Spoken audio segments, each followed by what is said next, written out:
আমের গায়ে QR code, সেখানে স্ক্যান করলেই আম সম্পর্কে সমস্ত তথ্য বেরিয়ে আসবে। মালদার আম কিনা সে তথ্য জানতে পারবেন আপনি। নতুন এই পদ্ধতি ইতিমধ্যেই চালু হয়েছে মালদার আমে। মালদার জেলা উদ্যান পালন দপ্তরের পক্ষ থেকে এই বছর থেকে এই কিউআর কোড ব্যবহার করা শুরু হয়েছে। ইতিমধ্যেই মালদার লক্ষণভোগ, ফজলি ও হিমসাগর আম জিআই পেয়েছে। এই তিন প্রজাতির আমে প্রথম কিউআর কোড ব্যবহার করা হচ্ছে। মালদার রতুয়ার দেবনারায়ণ ঘোষ নামে এক আম চাষি প্রথম কিউআর কোড ব্যবহারে এগিয়ে এসেছেন। উদ্যান পালন দপ্তরের সহযোগিতায় এই প্রথম তিনি তিনটি প্রজাতির আমে এই কিউআর কোড ব্যবহার করেছেন। দিল্লির আম মেলায় তিনি আম নিয়ে গিয়েছেন, সেখানে তার আম বাগানের আম কিউআর কোড ব্যবহার করে বিক্রি হচ্ছে। আগামীতে উদ্যান পালন দপ্তরের উদ্যোগে জেলার সমস্ত কৃষকদের আমে এই কিউআর কোড ব্যবহার করার পরিকল্পনা রয়েছে। এতে করে খুব সহজে মালদার আম চিনতে পারবে সাধারণ ক্রেতারা।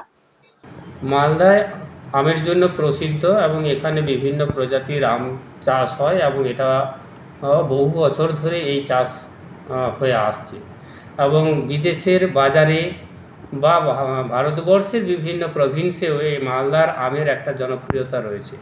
তো এটাকে বোঝার জন্য বেশ কিছু কৃষক এগিয়ে আসতে চেয়েছে যে আমরাও আধুনিক পদ্ধতিতে আমাদের কিউআর কোডের মাধ্যমে যদি এই আমটা বিভিন্ন প্রান্তে আমরা পাঠাতে পারি বা বাণিজ্যিকভাবে যদি আমরা পাঠাতে পারি, তাহলে কি হবে, মালদার এই সঠিক প্রজাতির আম কোন বাগান থেকে এটা হচ্ছে এবং সেই বাগানটা কিভাবে পরিচর্যা করেন, কিভাবে কাল্টিভেশন করেন, কি পদ্ধতি অবলম্বন করেন, কি ধরনের কোনো কেমিক্যালস ইউজ করেন কি না, সেটা কিন্তু ওই কিউআর কোডের মাধ্যমে যে কোনো প্রান্তের মানুষ কিন্তু জানতে পারবে।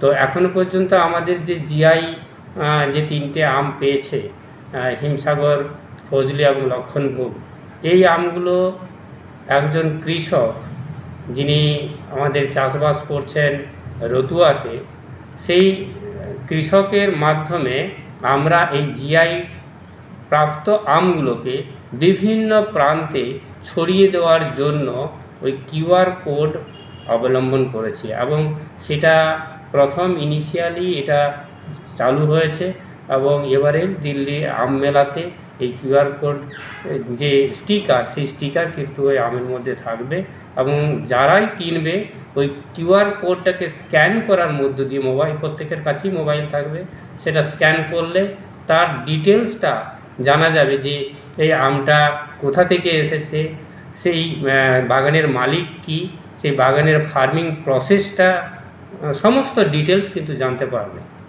তো এটাই একটা নতুন টেকনিক, যেটা আমাদের ভারতবর্ষে আলফানসো বা এরকম আরও জনপ্রিয় যে সকল কমোডিটি বা ফ্রুট ক্রপস আছে যেগুলো কিউআর কোড অবলম্বন করে বিদেশের বাজারে যায়, সেটা কিন্তু আমাদের পশ্চিমবঙ্গে আমরা আমের ক্ষেত্রে এটা শুরু করলাম। দেখি পশ্চিমবঙ্গে প্রথম কিনা বলতে পারবো না, তবে আমাদের মালদাতে এই আমের ক্ষেত্রে আমরা প্রথম হিসাবেই এটা পাঠাচ্ছি।